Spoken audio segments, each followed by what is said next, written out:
Hey guys, today I'm gonna show you how to find Facebook user location.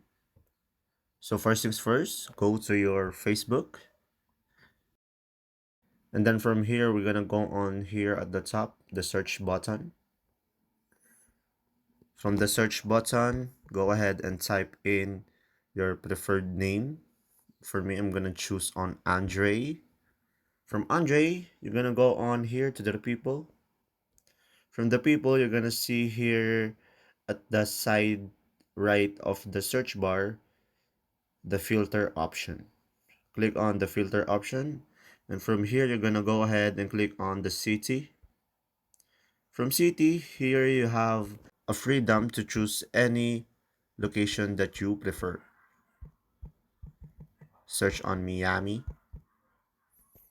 Texas, and there you go. If this video is helpful, please like and subscribe and comment down below if you have any questions. Thanks for watching. See ya.